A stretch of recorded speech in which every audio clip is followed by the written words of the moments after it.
So this is just a little show that I do. It's not even really a show.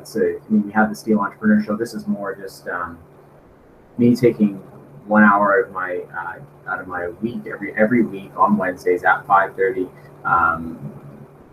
Pacific Standard Time, 8:30 Eastern Standard Time, and it's kind of, my hope is that it eventually will morph into kind of a back and forth discussion, if you will. But for the time being, I've kind of been challenging myself to read one book a week, and this is this week's book, Anything You Want by Derek Sivers, which we'll be talking about. We might talk about some other things. And last week, so you'll find this on the Facebook page as well, facebook.com/the Adam G. Steele. Last week I did this one, Eat That Frog. Also, tremendous book. I think that was the last one I did. I could be wrong. But that one's there too. And so I just, like I said, just try to do one a week. Yeah, so we're calling this little segment, if you will, office hours. Will last for about 1 hour. And little context, probably already says on Facebook. My name is Adam Steele, so you're joining me. And I'm an entrepreneur here in Vancouver, British Columbia, Canada. And when I'm not reading books and sharing them on Facebook, I run a few marketing companies. And yeah, so this is sort of my little selfish indulgence at the same time as sort of my opportunity to help anyone that might want somebody or someone's help, someone who maybe been through a few 7 years of entrepreneurship. So anyway, let's get into the book. This book I heard about on the Tim Ferriss Show. It's a podcast that I highly recommend. It was one of my gateway drugs into kind of reading books again, and I pretty much not read any books more or less since like college. So it was I pretty much I'd left college and then not read any. Mind you, I didn't really read many books in college either.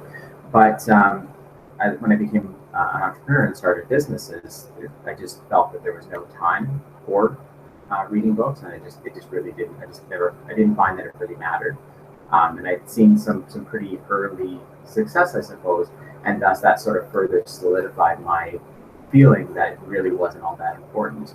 And I couldn't have been further from the truth, unfortunately for me. But in any event, started listening to podcasts, and eventually I found the Tim Ferriss podcast, and that sort of led me down this rabbit hole of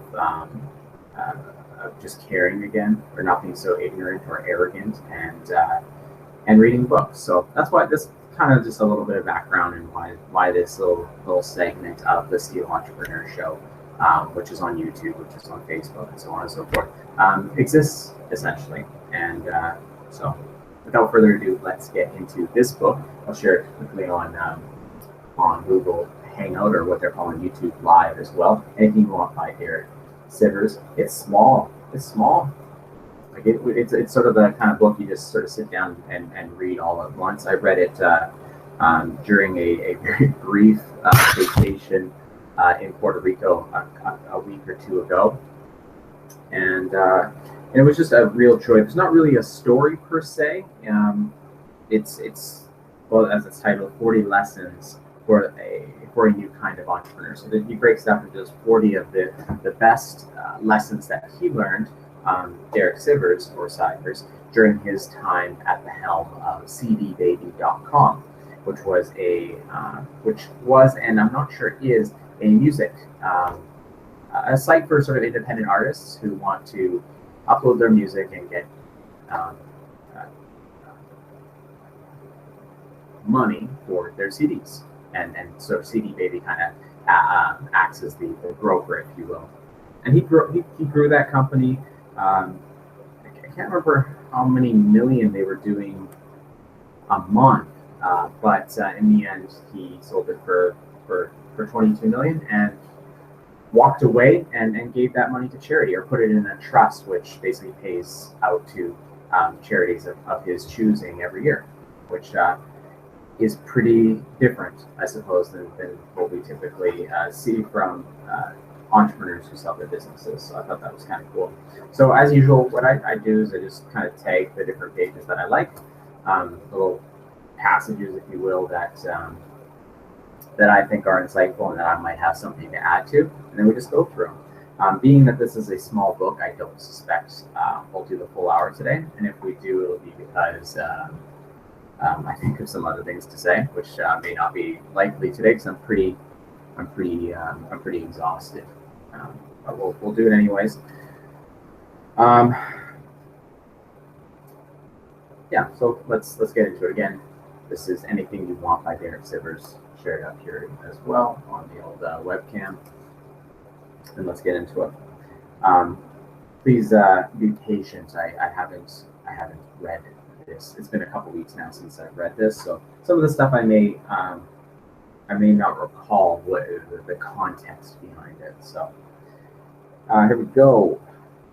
We've all heard about the importance of persistence, but I had misunderstood. Success comes from persistently improving and inventing, not from persistently doing what's not working, which is kind of the definition of insanity is to do things that aren't working over and over and over again, expecting a different outcome. We all have lots of ideas, creations, and projects. When you present one to the world and it's not a hit, don't keep pushing as is. Instead, get back to improving and inventing. So some of these things I will have something to add. One of the ways that I think is really great and is certainly popular for testing ideas. First thing, it's not always productive to create 100% of whatever that product is. Now, if it's a physical product, you may not be able to get away with that. Though I suppose I could make a couple cases for that. But get 80% of the way there. One, you'll be less committed, and so when you get your feedback, you'll take it a lot less personally, and thus you'll be able to act on that feedback in a different way than if you were like really emotionally sort of involved in that product. So the quicker you're able to create that iteration of your product, the less personally you'll take it. Take the feedback, which may very well be negative, and thus the more productive you will be in creating something that is more like what your audience wants, and less waste too, especially time and money. And a good way to test things, I find, is to get it. Hey Melanie, hey Julie, to get it to sort of bring that product or that service or whatever to that sort of 80% point. And then throw up a web page. So if it's you pretty much throw up a web page for just about whether it's a product that's something that's like actually tangible or something that's not necessarily tangible. Throw up a web page and then fire some or send some Facebook traffic or some PPC traffic at it, or rather some AdWords traffic at it, I suppose. Pay by the click. You can send 100 people, depending on what exactly it is. You can send 100 people there for very quickly and for a very sort of small amount of money, and get a very good sense quite quickly whether people sort of resonate for it. Basically, can you sell something? And some people will say, can try and sell it to your friends, and if your friends will buy it, or strangers will buy it, then you might have what they call product market fit. But I like the ability to do that a little bit, to sort of hack that and do that a lot more quickly using something like Google AdWords or like Facebook ads, and it's not too expensive. You can sort of set aside maybe a few $100s, maybe up to $1,000, and be able to test something very quickly, which is great because if you were to bring that thing to 100% and then find out it was total shit, and then try and market it, you're kind of in for it. You're gonna end up spending a lot more money on something that's not going to work anyways. So. Moving on, you can use this same rule on yourself. If I guess with this particular book, it's best to mention the titles because they kind of describe what you're about to get, especially describe what you're about to get into. No, these are kind of tricky to read. I'm not going to sort of not pronounce, but I'm not going to say them right. No, yes. Oh yeah, this is a great one. No. no yes, either hell yeah or no. I don't know why they wrote it that way, but that doesn't actually. But basically, what they're saying is it's either a hell yes or a hell no, and that's sort of a question, an internal question that you'd want to ask yourself before taking on any project or saying yes or no to anything. Is it something that you are deeply passionate about and can't wait to get started, or is it something that you can kind of go either way on? If it's something that you're really stoked about, then do it. And if it's not, definitely don't do it. And I'm going to read this, and then I'm going to kind of give you my own take on that. You can use this same rule on yourself if you're often overcommitted or too scattered. If you're not saying hell yeah about something, say no. When deciding whether to do something, if you feel anything less than wow, that would be amazing, absolutely hell yeah, then say no. When you say no to most things, you leave room in your life to throw yourself completely into that rare thing that makes you say hell yeah. For every event you get invited to, every request to start a new project, if you're not saying hell yeah about it, then say hell no. It's a bit repetitive, but essentially the idea is all of our dance cards are full, and we don't have time. We essentially have created lives for ourselves where there isn't time for other stuff. We are busy, as they call it, and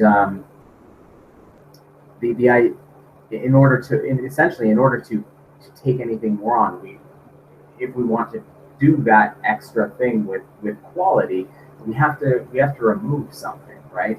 And so what he's saying is, you'll find yourself if you sort of adopt this principle, you'll find yourself in a lot more of a, oh, I just gave myself a damn paper cut. You'll find yourself being less busy, and busy is sort of a negative thing, right? It's busy is lack of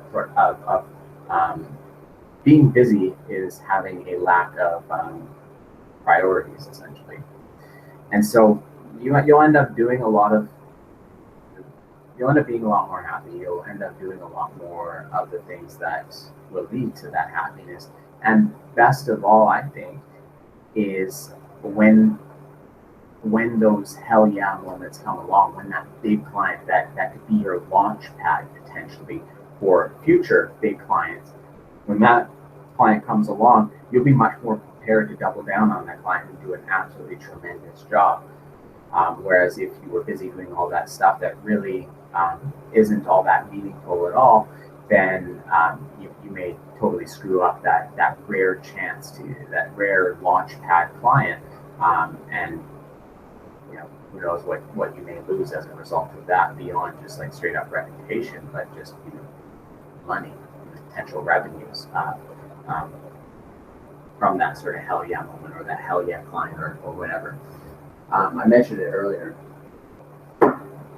This is the next step to that rule that he's talking about. This is that next step. This is Eat That Frog by Brian Tracy, and it is. I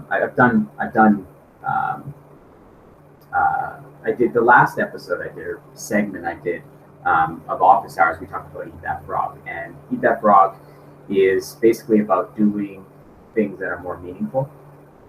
Hey Jen. Doing things that are more meaningful to you, to your organization, and to your family, doing more impactful items, and it sort of gives you a framework for prioritizing those things, for deciding what is the most impactful thing that I can do at the beginning of my day, and how will that set me up for the rest of my day, for the rest of my week, month, year, and perhaps life. So highly recommend this book, and that this is pretty much an extension. This is going deeper on the whole. If it's not a hell yes, then it's a hell no. So he did a podcast on the Tim Ferriss show. He goes a little bit deeper into the whole decision making, or the whole theory of, again, if it's not a hell yes, if I'm not insanely passionate about whatever it is that I want to add to my dance card, to add to my day, then walk away and it's a hell no, or refer it out, or what have you. And that, I think that's actually probably the biggest the most important thing that I will pull out of this book and I will sort of take in my own journey is saying more no's. I'm terrible at it. I just did it today. I said yes to something I shouldn't have said yes to, and no doubt will, as a company, will probably not make that much money from it. It won't lead to much referral business, and so on and so forth. I guess the only exception to that is if you're just starting out, then you kind of want to say yes to just about everything, because you have to get your name out there. And the only way you're going to get your name out there is by saying more yeses and doing more great jobs. So I think that would be kind of the only exception. But when you find yourself starting to say, I'm busy, which again is essentially having a lack of priorities, saying yes to everything can do more damage than good. So moving on. Anytime you think you know what your new business will be doing, remember this quote from serial entrepreneur Steve Blank. No business plan survives first contact with customers. And again, this book is titled 40 Lessons for a New Kind of Entrepreneur. And one of his approach is kind of, I would suppose, a little bit unique from a lot of entrepreneurs. He says, you don't need a visionary master plan. You don't need the loads of funding. You don't need a brilliant team. And that's kind of what he's getting at here. Is he's kind of saying, just kind of go and do it. Don't worry so much. Don't get caught in that sort of analysis paralysis pattern or what have you. Just go do something. Don't worry so much. Moving on. And again, I forgive me. It's been a couple weeks since I've read this book, so I am indeed missing little bits of context. Hey, Justin. But I will do my best. It says here, I'd say, no, I want my business to be smaller and not bigger.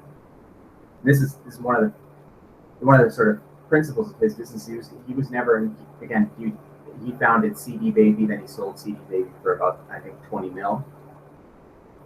And he was never really concerned about the company getting bigger, and he just sort of focused on his customers, focused on being generous to his customers, focused on running things like sort of a small business would, taking care of his customers, spending as much time as possible with his customers and listening to his customers and all those kinds of things. So he operated in a very sort of small way, even though his company grew to a couple million in revenue every year, or every month rather.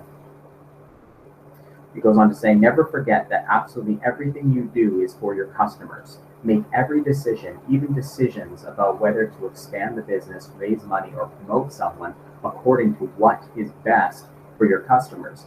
If you're ever unsure what to prioritize, just ask your customers the open-ended question, how can I best help you? Then focus on satisfying those requests. So to kind of build that into your company mantra, essentially, is whenever you go to make a big decision, you ask the rest of your team, is this going to be in the best interest of the customer? Is it going to bring the customer more value? Is it going to put more smiles on the faces of our customer?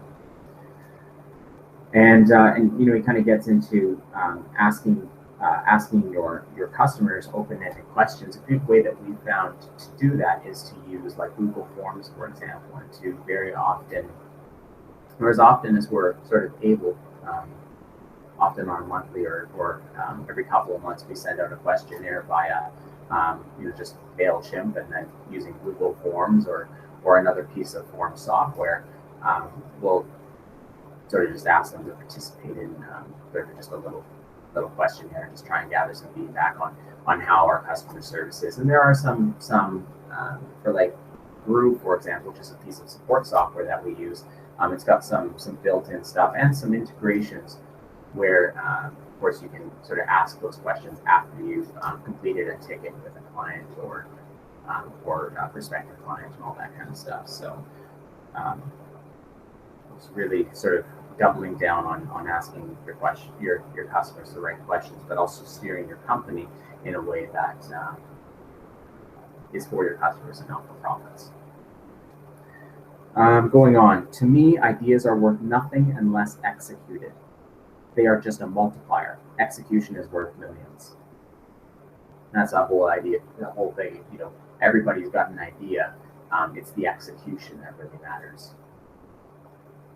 And I'm not going to be able to show you. He has a little diagram here. We'll try and share a little diagram here. Again, this is anything you want for anybody who's just joined us by Derek Sivers. And a little diagram here that I liked, and I'll kind of describe it. Oh, it's just showing up like crap on Facebook Live. Nah, whatever. I'll show it here for Google Hangout. And he goes on to say, to make a business, you need to multiply the two components. The most brilliant idea with no execution is worth $20. And so this is that sort of diagram that he's putting together here. The most brilliant idea takes great execution to be worth $200 million. So execution is everything. Ideas are a dime a dozen, as we've all heard many, many, many times. I think I didn't highlight anything on this page because I wanted to read the entire chapter because it was just was kind of tremendous. So I'll just go ahead. I mean, the whole chapter is literally 2 pages. This book is basically broken down into 40 points or 40 chapters, and there are 40 lessons that he learned during the building of his first business. I think it was his first business, cdbaby.com, before he sold it for 20 mil. And I will read. Many small entrepreneurs think if we can just land Apple, Google, or a government as a client, we'll all be set. Software companies often do this. They hope to make some technology that a huge company will want to build into every product or install at every employee's desk. But this approach has many problems. We see this a lot from startups that get acquired by these companies. These companies start to use them, and then they realize that this is a component that we're missing, and it makes no sense to build it ourselves. So they just acquire the companies. They're cash rich, or they can just issue stock. That happens to like the 0.0001% of startups. So you don't build a business based on that, in my opinion. He goes on to say, but this approach has many problems. 1, you have to custom tailor your product to please a very few specific people. So look, big risk in doing that if said company doesn't end up buying you or doesn't end up even using your product, right? Those people might change their minds or leave the company. Whom are you really working for? Are you self-employed, or is this client your boss? So if your goal is to be self-employed, to be an entrepreneur, and you are building this product for essentially this other company, who is the entrepreneur and who is the client all of a sudden? It's kind of like doing client work. As a marketing agency, I've got, let's say I have 20 clients, right? It's like having 20 bosses oftentimes. If you don't set up things in the right way, it can feel a lot like 20 bosses, which is not ideal. If you land the big client, that organization will practically own you. And that's absolutely true. You have to be really careful about, it can be, hey John, it can be really tempting to take on those big clients and then to treat them like absolute gold, and sometimes forget about your other ones.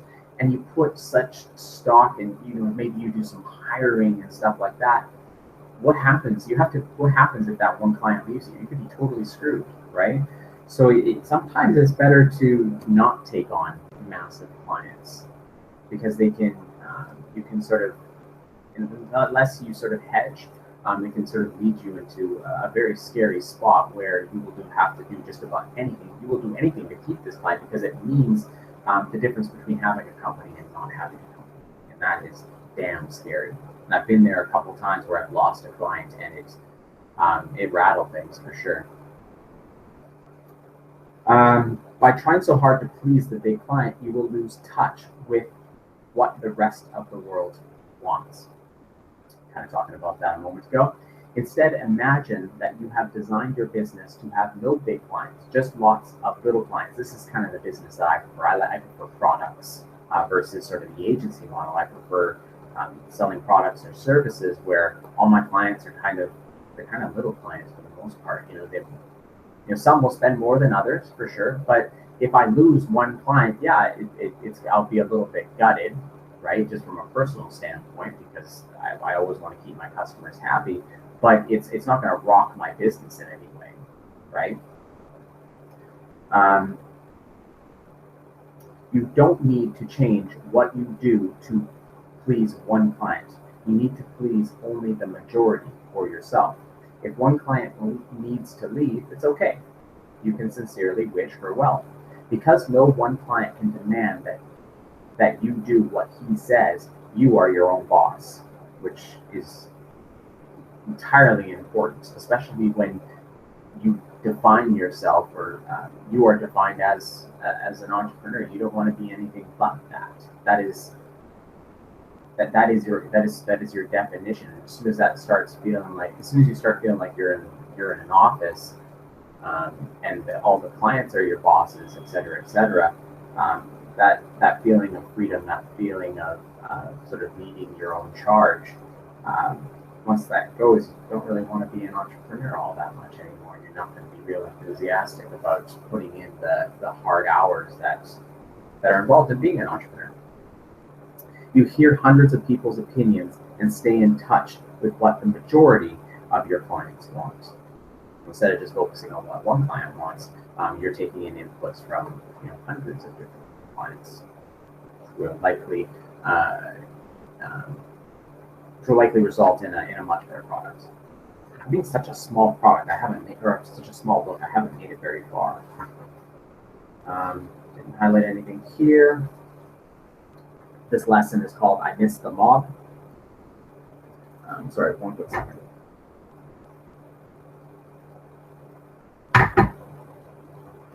I told this story a lot at CD Baby. Sometimes MBA types would ask me, "What's your growth rate? What's your retained earnings rate as a percentage of gross? What are your projections?" I just say, I have no idea. I don't even know what some of that means. I started this as a hobby to help my friends, and that's the only reason it exists. There's money in the bank and I'm doing fine, so no worries. They tell me that if I analyze the business better, I can maximize profitability. Then I tell them about the taxi driver in Vegas. I don't actually remember that story. It's probably somewhere back in here, and I didn't highlight it, so it's probably not that great of a story. Never forget why you're really doing what you're doing. Are you helping people? Are they happy? Are you happy? Are you profitable? And is that enough? Enough said. I don't think I can. I don't think I can do any further justice. How do you grade yourself? For me, it's how many useful things I create, whether songs, companies, articles, websites, or anything else. That really resonated with me because what we do as a company is we create stuff that is useful for us, whether it's tools or services or products. A lot of times what we do is we create them for ourselves internally. So it might be, I'll use an example from another company that we often look to for inspiration. It's a fellow friend of mine named Rob, and he created a rank tracker. He needed a rank tracker in-house to track his rankings in Google. He needed better quality hosting than what he was being provided by GoDaddy and other hosting providers, and so he brought that in-house. And then eventually he built something that was pretty cool, and a lot of people, a lot of his friends were sort of poking him and asking him to use it, and he just turned it into a business. So for him, and certainly for me, I build stuff that I find useful, and then I share it with people, and sometimes people buy it, and sometimes people don't, and it's kind of all good either way, because I built it for myself, so I'm happy with it.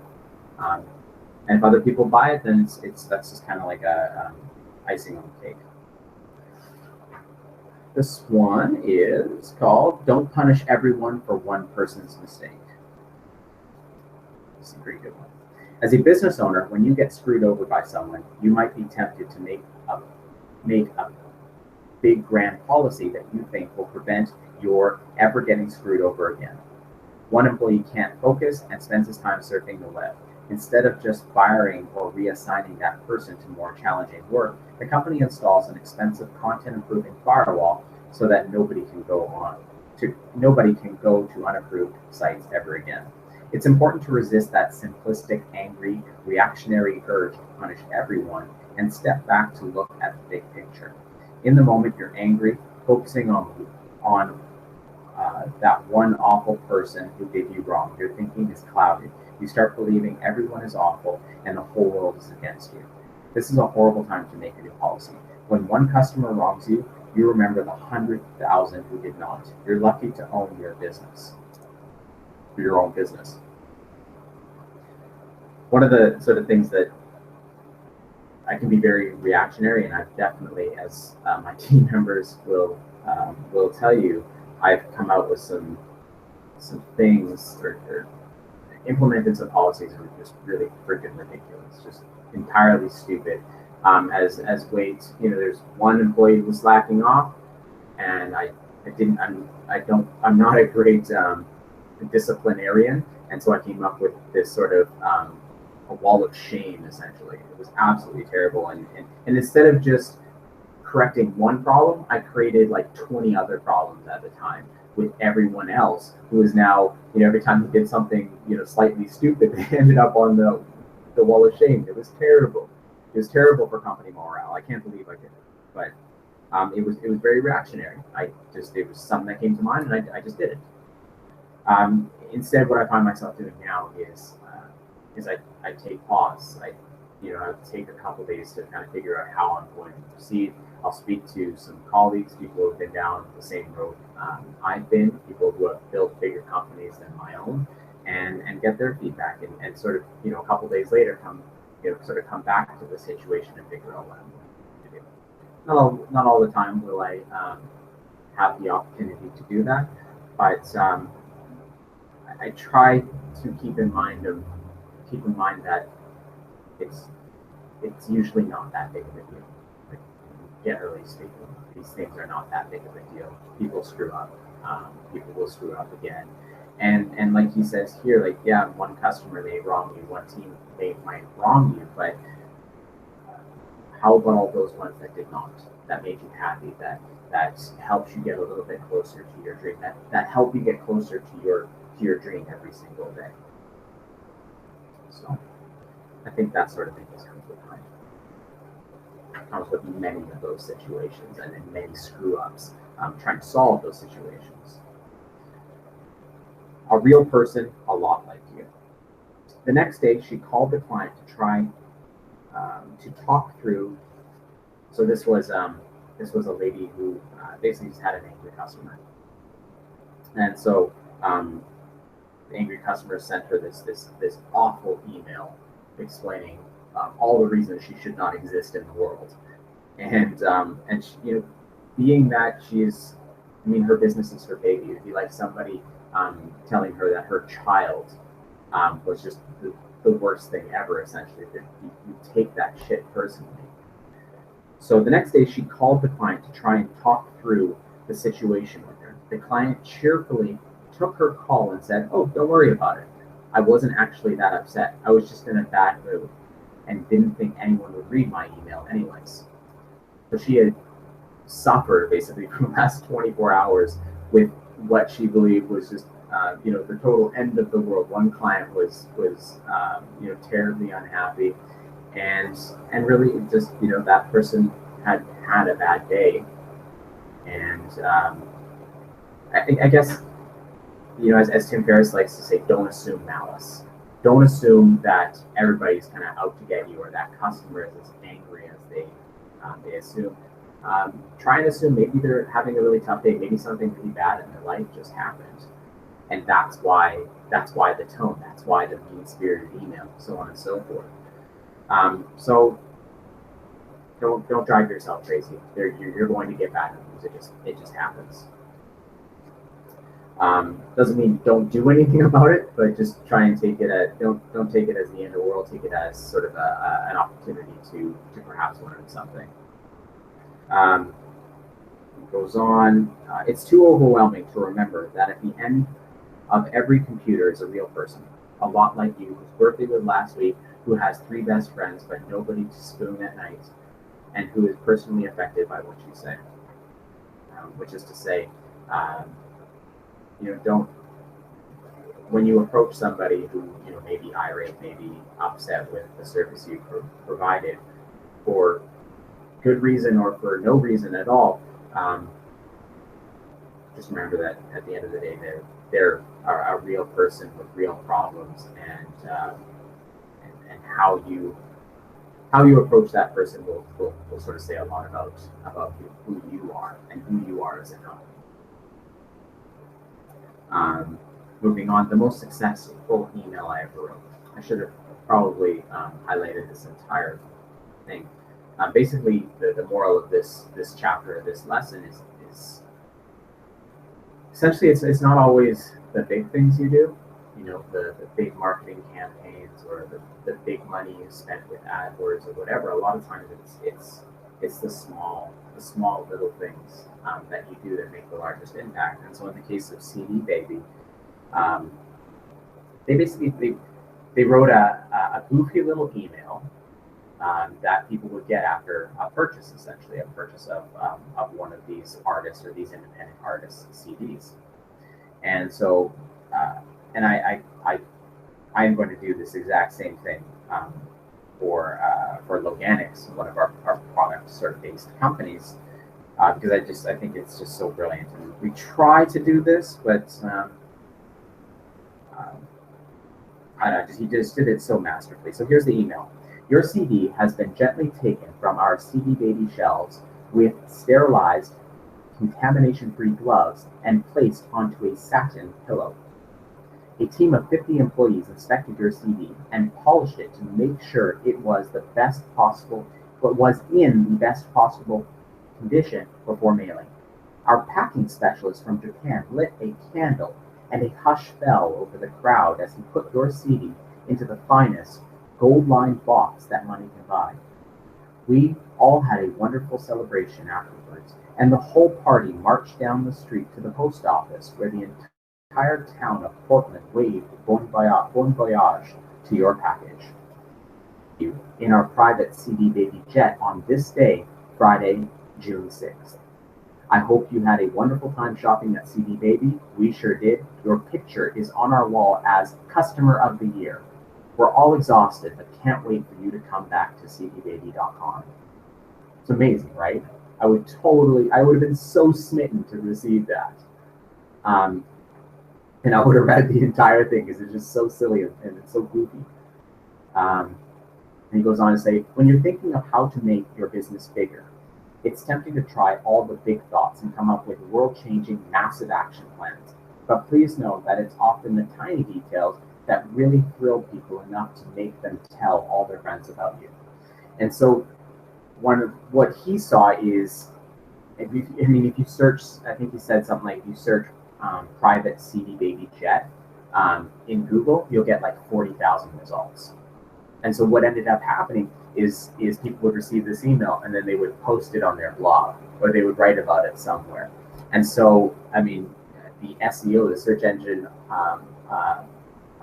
optimizer in me looks at this as a huge link opportunity potentially, and certainly a big sort of potential revenue opportunity from doing something just entirely small, just something silly like that.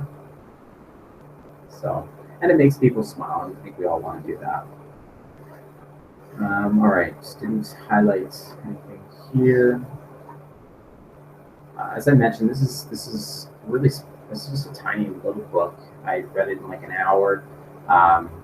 Perfect like beach book, or heck, a holiday book. You sit down, a little break from family, and you can devour it in an hour, maybe a little bit more. Highly recommend it. I got it on Amazon. It was like $10 or something.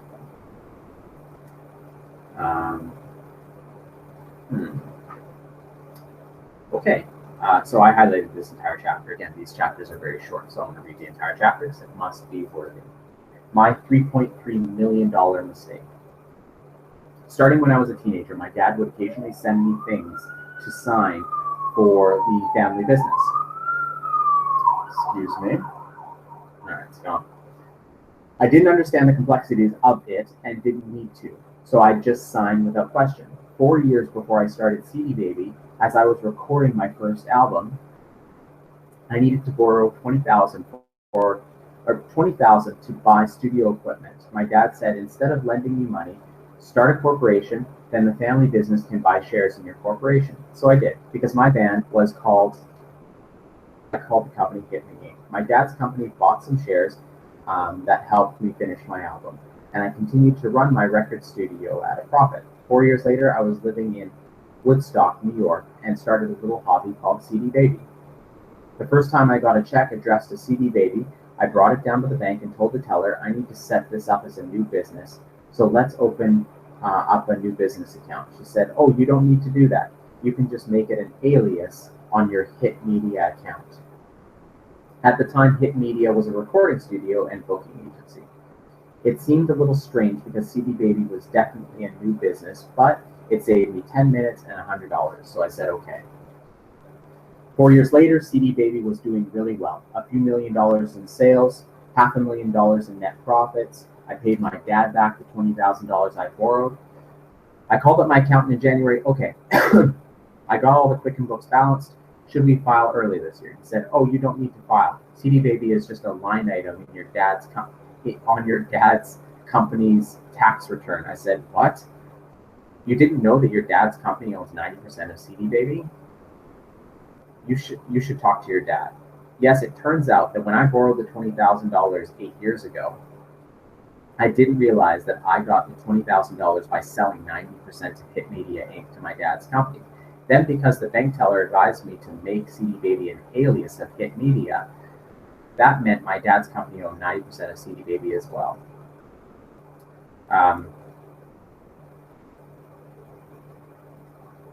Let's see. I couldn't be mad at my dad. He was doing me a favor back then, and thought I knew what I was signing. Nobody thought my little hobby was going to turn into a multi-million-dollar business. It was my fault for not reading what I signed. My fault for letting the bank teller's quick advice make that major decision for my business structure. What made it even worse is that I couldn't just buy my business back for the original $20,000. The IRS wouldn't allow that, because of course the value of this company had risen.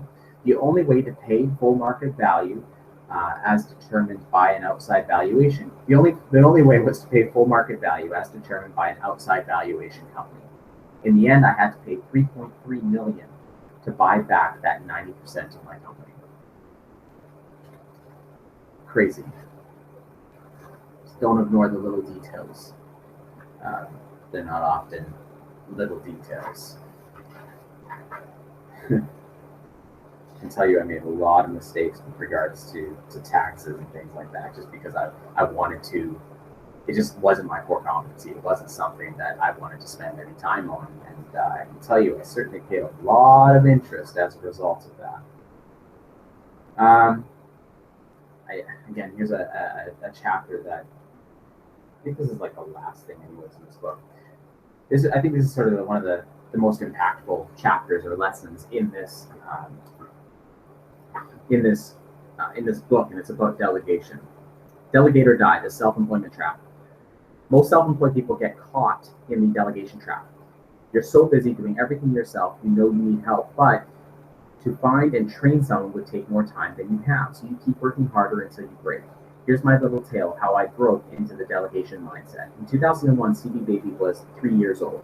I had 8 employees, but I was doing everything else myself, working at 7 a.m. to 10 p.m., 7 days a week. Everything still went through me.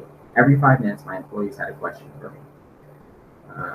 Blah, blah, blah. It was hard to get anything done while answering questions all day. I felt like I might as well show up to work and sit on a chair in the hallway just answering employee questions full time. I hit my breaking point. I stopped going to the office and shut off my phone. Then I realized I was running from my problems instead of solving them. I had to fix this or I'd be ruined. After a long night of thinking and writing, I got myself into the delegation mindset.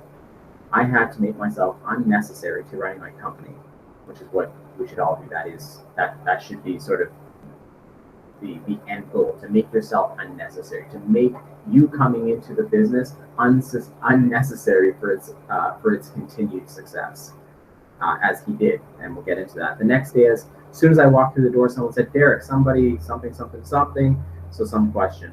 This time, instead of just answering the question, I called everyone together for a minute, I repeated the situation and the question. I answered the question, but more important, I explained the thought process and the philosophy behind the question. So instead of basically what he's hoping to do is set everyone up so that not only do they know the answer to the question, but also they understand his thinking behind the question, why he would have come to that realization, so that in the future they can make that decision not only for themselves, but also understand why they made it. I asked around to make sure everyone understood the answer. I asked one person to start a manual, which is very important, so that intellectual capital, I guess, or property, whatever you want to call it, doesn't get lost. It doesn't get lost when you fire that person. It's something that you can show another person when they get hired, so that they can make those same decisions and not have to go through months and months of training and all those questions all over again, because it's logged somewhere. Along with the philosophy behind it. Then everyone went back to work. 10 minutes later, a new question, same process. And so he's created a little guide, I guess. Number 1, gather everybody around. Number 2, answer the question and explain the philosophy. Number 3, make sure everyone understands the thought process. Number 4, ask one person to write it in a manual. Number 5, let everyone know they can decide this without me next time. After 2 months of this, there were no more questions. Then I showed somebody how to do the last of the stuff that was still my job. As part of learning it, he had to document it in the manual and then show it to someone else too. Learn by teaching. Now I was totally unnecessary. I started working from home. Awesome. Not going into the office at all. In fact, I don't think he goes into it here, but I'm pretty sure he never returned to work after that. Like, he literally never went back into the office again. And then he sold his company for $20 million. So, fuck yeah. Let's see here. I had even taught the employees my thought process and the philosophy about hiring new people. So you didn't even have to do any of the hiring. So our 2 newest employees were found, interviewed, hired, and trained by other employees using the manual that we had created. I'd call in once a week to make sure everything was okay. It was. No one had any questions for me. Because my team was running the business, I was free to actually improve the business, not just do busy work, not just keep up with client requests, etc. To actually improve the business, to create strategy and to execute on that strategy. I moved to California just to make it clear that the running of things was up to the employees. I was still working 12-hour days, but now I was spending all my time on improvements, optimizations, and innovations.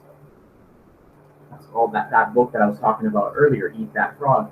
He decided that he was no longer going to eat small little frogs. He was going to only eat the biggest and the ugliest of the frogs. And if that doesn't make sense to you, pick up that book. It's fucking amazing. While I was away, my company grew from $1 million to $20 million in 4 years, and from 8 to 85 employees. There's a big difference between self-employed and being a business owner. Being self-employed feels like freedom until you realize that if you take time off, your business crumbles. To be a true business owner, make it so that you could be for a year, and when you come back, your business will be doing better than when you left. I learned that lesson not too long ago when I left for Cuba and realized that they didn't have they had no Wi-Fi and very limited internet access by 1 or 2 computers that everybody in the resort shared. Fortunately, unbeknownst to me, I had not realized this. I somehow built a company that didn't quite run itself, but at least ran without me. Shit, these last chapters must have been good because I highlighted everything. We've got a couple more minutes, so let's get into it. In 2005, CD Baby's main business was doing digital delivery of music to all digital music retailers: iTunes, Amazon, Napster, Rhapsody, MSN, Yahoo, and 50 more. This role was life or death important to the company, because it was the main reason most of our new clients signed up.